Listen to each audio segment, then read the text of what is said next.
कोण काय काम केले, किती केले, कोण माणूस कसा हे जनता ठरवते आणि जनतेला चांगला माणूस कोण आहे नक्कीच माहिती. माझा जुनाच गट परत कामाला माझ्याशी येतोय, आता माझ्या सोबत आहे.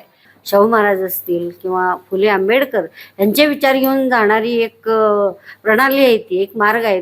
नमस्कार, स्वागत आहे आपलं KK न्यूजमध्ये. जिल्हा परिषदेच्या निवडणुकींची प्रचाराच्या रणधुमाळी चांगलीच तापलेली असताना प्रचार अंतिम टप्प्यात आलेला आहे आणि तो प्रचार अगदी शिगेला पोहोचलेला आहे.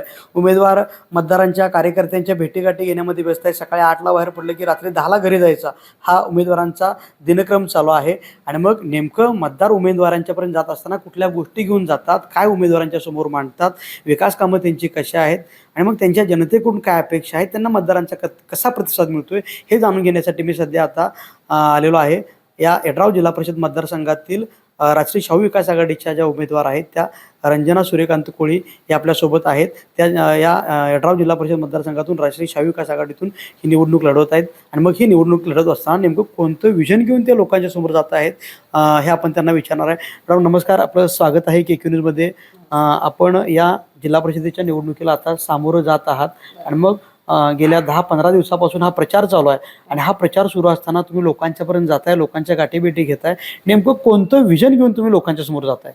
मला प्रथम लोकांच्या ज्या नागरी सुविधा आहेत, ते रस्ते, गटर्स, पाणी, सांडपाण्याची व्यवस्था किंवा शाळेतील मुलांसाठी जे शालेय साहित्य असेल किंवा शाळांचे काही नूतनीकरण असेल, जुन्या शाळांचे निर्लीकरण असेल किंवा नवीन बांधणीचे जे प्रस्ताव असतील किंवा जे आरोग्यासाठी जे लागणारे साहित्य असेल, उपकेंद्र असतील, केंद्र असतील, तर यासाठी मला नवीन म्हणजे ह्या भागातला थोडासा विकास करायचा आहे आणि त्या दृष्टीने माझे प्रयत्न राहतील. कारण मी आता बघितलं की रस्त्यांचे आणि गटरचे जे सध्याची जी समस्या आहे ती खूप भयानक आहे.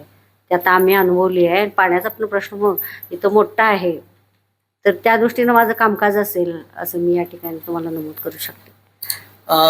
तुम्हाला प्रशासनाचा अभ्यास आहे शासनामध्ये, म्हणजे तुम्ही या लोकशाहीमध्ये तुम्ही मागं 5 वर्षापूर्वी आपण काँग्रेसच्या माध्यमातून जिल्हा परिषदेचं सदस्यपद भूषवलेलं आहे. काँग्रेसच्या माध्यमातून तुम्ही काँग्रेसमध्ये राहून तुम्ही जिल्हा परिषद सदस्यपद मिळवलेलं होतं आणि मग आता हा यड्राव जिल्हा परिषद मतदारसंघातील आपले शिरडोणे गाव आणि मग आपण काँग्रेसमधून राजश्री शाहू विकास आघाडी यड्रावकरांच्या गटामध्ये प्रवेश करताय आणि मग यड्रावकरांनी तुम्हाला ही लगेच उमेदवारी दिली. ही उमेदवारी देण्यामागचं कारण काय? कारण असं आहे की आपण गट आणि तट किंवा पक्ष ह्यापेक्षा महत्त्वाचं आहे की राजश्री शाहू महाराज असतील किंवा फुले आंबेडकर यांचे विचार घेऊन जाणारी एक प्रणाली आहे, ती एक मार्ग आहे तो. आणि त्या मार्गात ते आपले कुठल्याही जातीपातीचं राजकारण होत नाही, ते सगळ्या समाजाला बरोबर घेऊन जातात आणि त्या समाजाशी आम्हाला सरळ कॉन्टॅक्ट होतो आणि आम्हाला त्यांना काम करण्याची प्रेरणा मिळते. आणि ह्या दृष्टिकोनातून मी यड्रावकर साहेबांचं बघितलं काम, तर तालुक्याच्या प्रत्येक गावामध्ये किमान 14, 15, 7, 8 अशा करोडची कामं झालेली आहेत आणि बघितलं त्यांच्या लोकांच्यातनं येते की यड्रावकर साहेबांचं काम आहे आणि आपल्या भागात पण काम झालेलं आहे आमच्या तालुक्यामध्ये, आमच्या मतदारसंघामध्ये. आणि म्हणून मी या प्रवाहात आले. कारण मलाही पक्ष गट तट न म्हणता मला समाजाची सेवा करायची आणि सेवा करायचं असेल तर एक प्रबळ नेता पाहिजे आणि त्या एक आमदार चांगला आपला असला पाहिजे भागातला.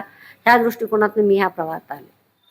अगदी बघायला गेलं तर फॉर्म भरण्याचे दिवस होते, अर्ज दाखल करण्याचे दिवस होते आणि त्याच दिवसामध्ये आपण यड्रावकर गटामध्ये प्रवेश केला. आणि दुसरीकडं आपल्यालाच उमेदवारी जिल्हा परिषदेची मिळावी यासाठी यड्रावकरांचे काही निष्ठावंत कार्यकर्ते असतील ते यड्रावकरांच्याकडं जात असतील, उमेदवारी मागत असतील आणि मग ही उमेदवारी तुम्हाला मिळाल्यानंतर त्या कार्यकर्त्यांच्यावरती कुठेतरी अन्याय झाला असं वाटतं का? ते कार्यकर्ते कुठं नाराज आहेत असं वाटतंय काय?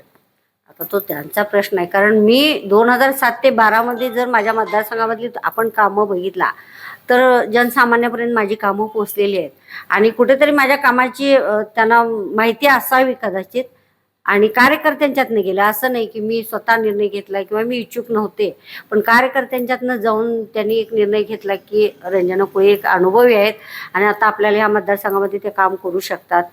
या दृष्टिकोनातून तो विचार झाला असावा कदाचित. आपण जिल्हा परिषदेचं सदस्यपद भूषवलेलं आहे, आपणही कामं केली आहेत असं तुम्ही आता सांगितलं. काय या मतदारसंघातली एकंदरीत तुमची कामं आहेत किंवा संपर्क कसा आहे मतदारसंघातल्या नागरिकांशी? खूप छान आहे. आजही माझ्या आता जुने माझे कार्यकर्ते ते सगळे माझ्या कॉन्टॅक्टमध्ये आहेत आता सध्या. आणि पूर्वीपासूनच आमचा कुठलंही काम असो, जिल्हा परिषदचा असो, पंचायत समितीचा असो किंवा ग्रामपंचायतचा असो, प्रत्येक वेळेला आमचा कधीतरी गावामध्ये असेल, भागामध्ये असेल, कुठेतरी आमचा विचार विनिमय होतो. चांगल्या विकास कामासाठी आपण सगळे एकत्र येतो, एकत्र बसूनच आम्ही विचार घेतो. आणि म्हणून माझा मतदारसंघाशी खूप चांगला संबंध आहे.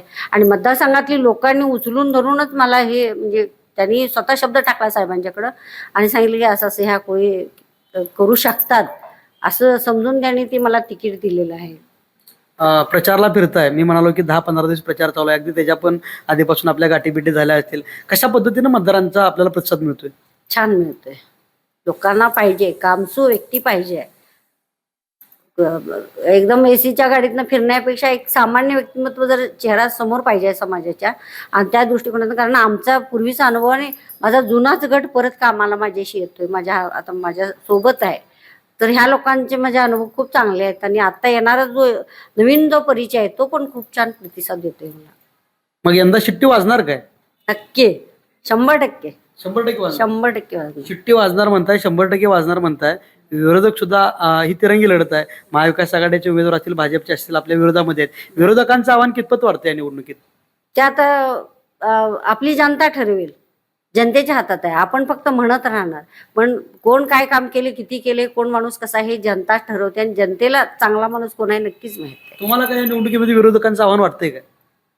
मी असं काही सांगू शकत नाही, कारण मी पण एक कॅन्डिडेट आहे, मी एक उमेदवार आहे. कारण प्रत्येक उमेदवाराला वाटते की मीच विजयी आहे, तसं मी विजयीच आहे असंच मला वाटतंय. हे आहेत या यड्राव जिल्हा परिषद मतदारसंघातल्या राष्ट्रीय शाहू विकास आघाडीचे उमेदवार रंजना कोळी यांनी यापूर्वीही जिल्हा परिषदेचं सदस्यपद भूषवलेलं आहे. प्रशासनातला त्यांना अनुभव आहे. विविध माध्यमातून लोकांच्यापर्यंत त्या पोहोचलेल्या आहेत आणि निश्चितच या कामाच्या जोरावरती विजय आपलाच असल्याचं त्यांनी सांगितलेलं आहे.